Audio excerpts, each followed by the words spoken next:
আজকে আমার রেসিপি হলো হাতে মাখানো হাঁসের মাংস। পরিষ্কার করে রাখা হাঁসের মাংস, 1 কাপ পেঁয়াজ কুচি, গোটা রসুন, 1 চামচ আদা বাটা, 1 চামচ হলুদের গুঁড়ো, 1 চামচ মরিচের গুঁড়ো, 1 চামচ ধনিয়া গুঁড়া, স্বাদ মতো লবণ, দারচিনি, এলাচ, লবঙ্গ একসাথে দিয়ে দেব, 4টি তেজপাতা দিয়ে দেব, 1 কাপ খাঁটি সরিষার তেল দিয়ে দেব।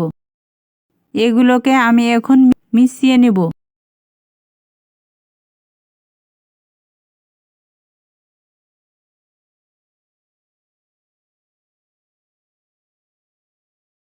এখন রান্নার জন্য রেডি। চুলার আঁচ মাঝারি আকারে রেখে আমার মাখানো মাংসটি দিয়ে দেব।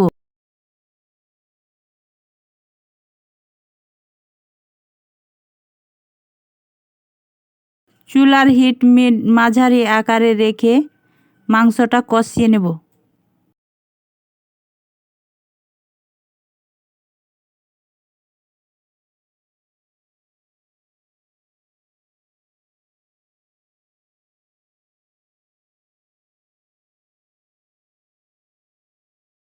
আমি মাংসটাকে নেড়ে চেড়ে কষিয়ে নিচ্ছি যাতে মাংসটা নিচে লেগে না যায়।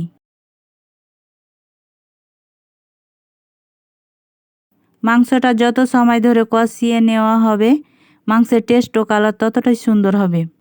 মাংসটা কষানো হয়ে গেলে এখন আমি 1 কাপ পানি দিয়ে দিব।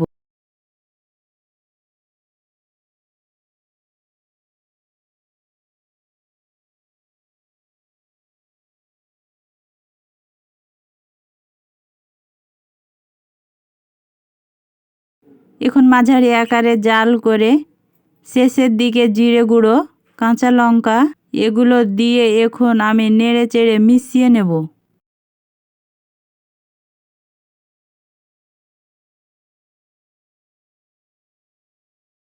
এখন আমার হাঁসের মাংস রেডি। আশা করি আপনাদের কাছে রেসিপিটি ভালো লেগেছে। আবারও দেখা হবে নতুন কোনো রেসিপিতে। আল্লাহ হাফেজ।